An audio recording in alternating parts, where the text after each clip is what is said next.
বৈষম্য বিরোধী ছাত্র হত্যা মামলায় জাপা চেয়ারম্যান জিএম কাদের আসামি হয় তাকে গ্রেফতার করেছে পুলিশ। রাতে রাজধানীর বসুন্ধরা আবাসিক এলাকা থেকে তাকে গ্রেফতার করা। অবশেষে গ্রেফতার হলেন রংপুরের জাতীয় পার্টির চেয়ারম্যান জিএম কাদের। জাতীয় পার্টির চেয়ারম্যান ও সাবেক এমপি জিএম কাদের গ্রেফতার। যে মাইনকার টিপায় পড়ছেন জিএম কাদের সাহেব, দলেও তার সবাই তার উপর খেপা এবং সরকারও খেপা। আওয়ামী লীগের সবচেয়ে বড় দোষর জাতীয়। আসসালামু আলাইকুম সম্মানিত প্রিয় দর্শক, এবার কিন্তু অবশ্যই কট খেয়ে গেলেন জাতীয় পার্টির চেয়ারম্যান জিএম কাদের। হ্যাঁ দর্শক, হাসিনার 17 বছরের দুঃশাসনে কিন্তু যে দলটি হাসিনাকে সবচাইতে বেশি সহযোগিতা করেছিল সেটি কিন্তু জাতীয় পার্টি ও তার নেতাকর্মীরা, যার মধ্যে অন্যতম হচ্ছেন এই জিএম কাদের। এমনকি হাসিনার পতনের পরও কিন্তু অন্তর্বর্তীকালীন সরকারেরও বিরোধিতা শুরু করেছিল এই জিএম কাদেরই। আর তাই গণ অভ্যুত্থানের সময় ছাত্রদের হত্যা করার মামলা কিন্তু এবার কট খেয়ে গেলেন জিএম কাদের। হ্যাঁ দর্শক, যেটার বিস্তারিতই কিন্তু এখনই আপনাদের একেবারে প্রমাণ সহ দেখাবো আমরা। তা আশা করবো ভিডিওটি না টেনে সম্পূর্ণ দেখবেন, তবে আপনি বিষয়টি ভালো করে বুঝতে পারবেন। তবে চলুন দর্শক, আর দেরি না করে এবার আমরা ভিডিওর মূল আলোচনায় চলে যাই। জিএম কাদের সাহেব, এই জিএম কাদের সাহেবের নামে কিন্তু মামলা হয়েছে। যাত্রাবাড়ির যে কিশোর হত্যা হয়েছে সেখানে আসামি হচ্ছেন জিএম কাদের এবং তার স্ত্রী শরীফা কাদের, এবং সেখানে হাসিনা সহ আরো 37 জন আছেন, জয়ও আছেন সেই মামলায়। এখন জাতীয় পার্টি পড়ছে বিপাকে, কারণ আওয়ামী লীগ তো বাইরে আছে, ঠিক আছে, একটা অবস্থা নিয়ে আছে, কিন্তু এরা দেশের ভিতরে আছে, তারা একটা উৎকণ্ঠার মধ্যে আছে। কারণ আমরা দেখলাম প্রথম তাদেরকে ডাকছিল এই ইউনূস সরকার মিটিং এর জন্য, কিন্তু এবার তারা ডাকছে না, কারণ এরা বলছে স্বৈরাচারের দোষর, সুতরাং এদেরকে ডাকা যাবে না। এখন আমরা দেখলাম এর আগে যে তাদের যে নেতা এরশাদ সাহেব, তারা আসমা আব্দুর রবকে কিনছিলেন, মানে আসমা আব্দুর রব বিক্রি হয়ে গেছিলেন, তিনি ওই বিরোধী দলের নেতা হয়ে গেছিলেন আঙ্গুর ফল খাওয়ার জন্য। একই অবস্থা জাতীয় পার্টির আবার হয়েছে, তারা আওয়ামী লীগের কাছে আবার বিক্রি হয়েছিলেন। তারাও ঘি মাখন খাওয়ার জন্য, বিভিন্ন সুযোগ সুবিধা নেওয়ার জন্য ওইখানে ছিলেন দীর্ঘদিন। কথা হলো, রাজনীতিতে মেরুদণ্ডহীন হয়ে যদি থাকেন তাহলে বেশি দূর আগাইতে পারবেন না। পরগাছা হয়ে রাজনীতি কি বেশি দিন টিকে থাকে কিনা। তারা একবার বলে নির্বাচনে যাব, আরেকবার বলে যাব না, এবং এই যে একটা পলিসি তাদের। এবং অনেকেই বলেন যে এরশাদ সাহেবের একই নীতি ছিল, তিনি সকালে এক কথা বলতেন, বিকেলে আরেক কথা বলতেন, এবং জাতীয় পার্টি সেই ধারা তার ভাই জিএম কাদের সেই ধারাই অব্যাহত রেখেছেন। এখন তিনি বারবার বলতেছেন যে এই হাসিনা সরকার তাকে জোর করে তাকে নিয়েছিল নির্বাচনে। এখন এই যুগে কে জোর করে কেউ কারো কিছু করতে পারে? জোর করে কে? আপনি যদি রাজি না হইতেন কি করতো? আপনাকে জেলে ঢুকাইতো? তো জেলে যাইতে চান না, ভয় পান, আবার রাজনীতিতে নামছেন, আপনার মেরুদণ্ড নাই, পরগাছা, তো এই দল টিকবে? আপনি তো দলের অনেক ক্ষতি করবেন।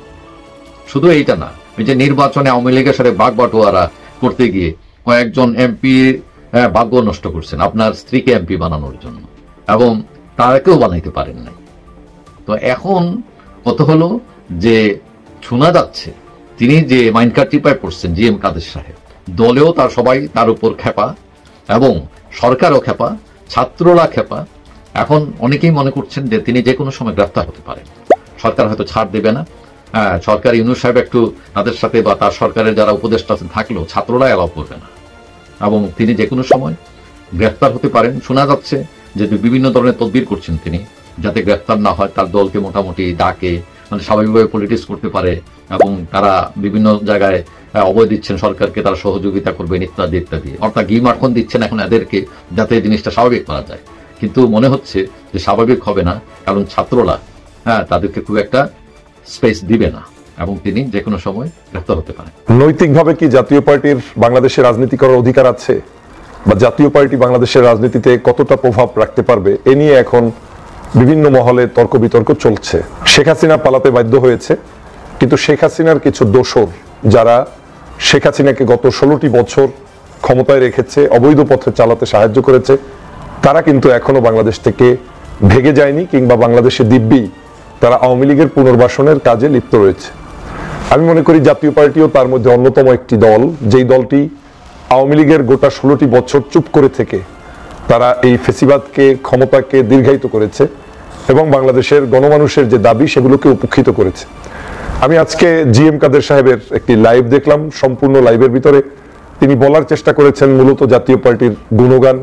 জাতীয় পার্টি সবসময় ঠান্ডা মেজাজে রাজনীতি করে, কারোর সাথে কোনো সংঘাত করে না, জাতীয় পার্টি কখনো অন্যায় করেনি, খুন গুমের সাথে সম্পৃক্ত না, এ ধরনের কথা বলে তিনি তার দলকে পার পাওয়ানোর চেষ্টা করছেন। এবং তিনি বুঝাতে চাচ্ছেন যে আমাদের সাংবিধানিক অধিকার হচ্ছে সভা সমাবেশ আন্দোলন করা, এবং জাতীয় পার্টিকে একটি গ্রুপ পরিকল্পিতভাবে ঠেলে রাখতে চায়। জিএম কাদের সাহেব আসলে সংবাদ সম্মেলনে যে বক্তব্য দিয়েছেন, ওই সংবাদ সম্মেলনের কমেন্টস গুলো যদি পড়েন তাহলেই তাদের জন্য এর চাইতে বড় কোনো উপদেশ কিংবা সত্যিকার নিউজ আর জনগণের কাছ থেকে জানার দরকার নাই। আপনাদের ষড়যন্ত্র বাংলাদেশে কেউ করে না, বাংলাদেশের সমগ্র নাগরিকই মনে করে যে আপনাদের এই দলটি সম্পূর্ণভাবে ব্যর্থ হয়েছে বাংলাদেশের মানুষের অধিকার আদায় প্রতিষ্ঠার জন্য। আচ্ছা বলেন, বাংলাদেশের ছোট্ট ছোট্ট অনেক দল আছে যেই দলগুলো রাজনৈতিকভাবে কারো কাছে পরিচিতি নাই, কিন্তু ওই নেতাকে কেউ কোনো জায়গায় আক্রান্ত করে কিংবা তাদের অফিস আদালত যেখানেই আছে কেউ কোনো জায়গায় তাদের নিয়ে ভাবে? মোটেও না। কেন ভাবে না? মানুষ চিন্তা করে ওই লোকটা তো অন্তত আওয়ামী লীগের দোষর না। মূল ফ্যাক্টটা হচ্ছে জাতীয় পার্টির ক্ষেত্রে যে আপনারা গত 4টি নির্বাচনে একটা নির্বাচনেও প্রমাণ করতে পারেন নাই যে আপনারা দেশের পক্ষের লোক। আপনারা 2008 সালটাকে মনে করলাম ভালো, আপনারা নির্বাচন করছেন, সে নির্বাচনে বিএনপি জামাত অন্যান্য সব রাজনৈতিক দল মিলে জিলে আপনার একটা সংসদ হয়েছে, বেশ ভালো। তো সংসদটা শেষ, তো এর পরবর্তীতে আপনারা পরবর্তী যে নির্বাচনগুলো গেল, 14 নির্বাচন কোন নির্বাচন হয়েছে? ফুসফাস করতে পেরেছেন? তারপরে 18 নির্বাচন আপনারা সংসদে গিয়েছেন, ভালো কথা, পদত্যাগ করতে পেরেছেন। 24-এর নির্বাচন এত বড় একটি নিমক হারামি এই দেশের সাথে হলো, সেটাকে আপনারা কোনোভাবে সেখান থেকে বের হতে পেরেছেন? আপনি আজকে যখন বলছেন জাতীয় পার্টিকে টিকে থাকার জন্য সরকারের বিরুদ্ধে গিয়েও আপনি সংবাদ সম্মেলন করতেছেন, সমাবেশ করতে এখন খুব মজা পাচ্ছেন যে সমাবেশ আপনাকে করতেই হবে। গত 16 বছর কয়টা সমাবেশ করেছেন? আপনার রওশন এরশাদ, আপনি জিএম কাদের, তারপরে কি বলে আরেকজন বিদিশা এরশাদ, এরপরে জাতীয় পার্টির আরো কত রঙ্গমঞ্চ এখানে আছে। এই পার্টিটি সম্পূর্ণভাবে বাংলাদেশের কোনো মানুষের অধিকার রক্ষার জন্য গত 16 বছর কাজ করতে পারে নাই। তো স্বভাবতই বাংলাদেশের জনগণ এখন আর আপনাদেরকে অ্যাকসেপ্ট করতে চায় না। আপনাদেরকে রিয়েল ফ্যাক্ট অনুধাবন করে রাজনৈতিক দর্শন ঠিক করতে হবে।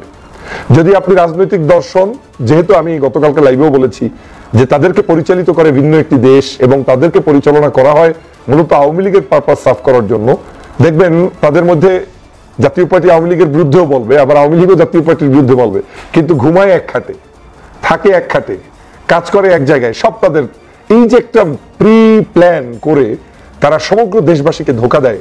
আপনি কি মনে করেছেন যে দেশবাসী এখন আর আপনাদের এই ধোঁকা সম্পর্কে কিছুই বুঝছে না?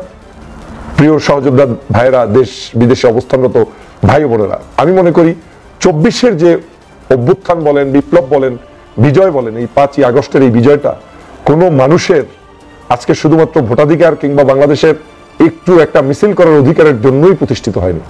এই জুলাই বিপ্লবটি সাধিত হয়েছে বাংলাদেশের মানুষের হৃদয়ে পুঞ্জীবিত ক্ষোভকে আবার নতুন করে যাতে এই ক্ষোভ তৈরি না হয়, এই ক্ষোভ থেকে শিক্ষা নিয়ে আগামী দিনে একটি সুন্দর দেশ গঠনের জন্য এই জুলাই বিপ্লব হয়েছে।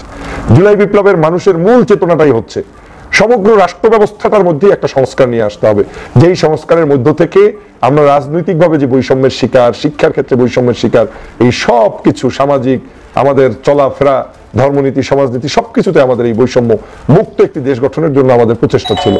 কিন্তু আজকের সেই প্রচেষ্টাটা আমরা রক্ষা করতে পারিনি। আমরা আজও মনে হচ্ছে যে সেই জুলাই বিপ্লবের সময় যেই দোসররা আমাদের মানুষগুলোকে হত্যা করেছে, সেই দোসররা আবার মাঠে ময়দানে নতুন করে নামার চেষ্টা করেছেন এবং এই মুহূর্তে তারা মাঠে আছেন।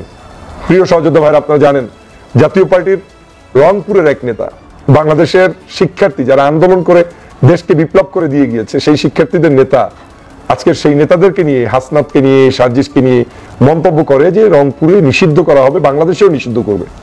তো যেই দলটা আওয়ামী লীগের দোষর, সে কি করে আবার এদেরকে নিষিদ্ধ করে?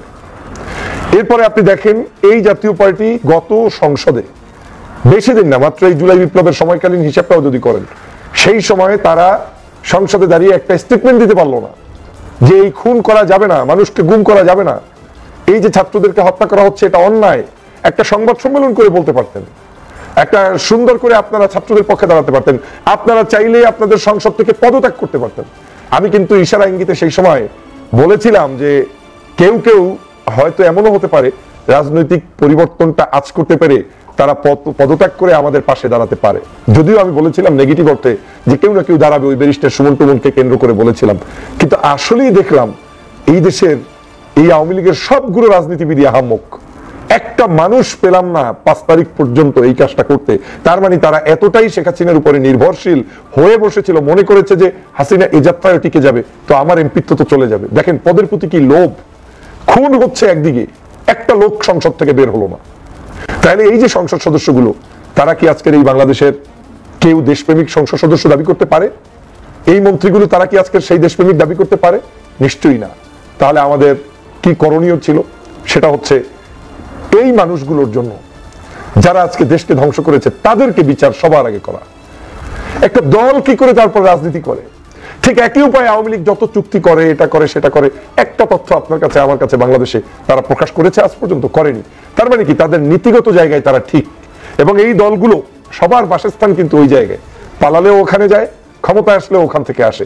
তার মানে মূল ট্রান্সফারটা নিয়ন্ত্রণ করে এই ফেসিবাদদের, এই দোসরদেরকে নিয়ন্ত্রণ করে পার্শ্ববর্তী দেশ ভারত। আজকে তারা উস্কানি দিয়ে দিয়ে আমাদের দেশের বিরুদ্ধে ষড়যন্ত্রে লিপ্ত রয়েছে, এই ফেসিবাদের মানে শক্তিকে আবার পুনরুজ্জীবিত করার জন্য চেষ্টা চালিয়ে যাচ্ছে। কিন্তু দেশবাসী এখন যদি ঐক্যবদ্ধ না হন এবং ঐক্যবদ্ধভাবে যদি এই দোসরদেরকে প্রতিরোধ না করেন, তাহলে এই বাংলাদেশের আগামী দিনের রাজনীতি, সমাজনীতি, সুন্দর বাংলাদেশ হুমকির মধ্যে পড়বে। আসুন দেশকে গঠন করি, দেশের মানুষের কল্যাণে কাজ করি, জাতীয় পার্টি সহ সকল দোসর পার্টিগুলোর আজকে রাজনীতি নিষিদ্ধ করে তাদেরকে আইনের আওতায় এনে এই খুনি হাসিনার দোসরদের বিচার নিশ্চিত করার উদাত্ত আহ্বান জানাই। তো সম্মানিত প্রিয় দর্শক, ভিডিওটি দেখার পর আপনার কি মনে হয়েছে? এই জাতীয় পার্টি কিংবা তার নেতাকর্মীরা কি আসলে রাজনীতি করার যোগ্যতা রাখে? কমেন্ট করে জানিয়ে দিন আপনার মূল্যবান মতামতটুকু, কারণ আপনাদের মতামতটুকু আমাদের কাছে খুবই গুরুত্বপূর্ণ। কিন্তু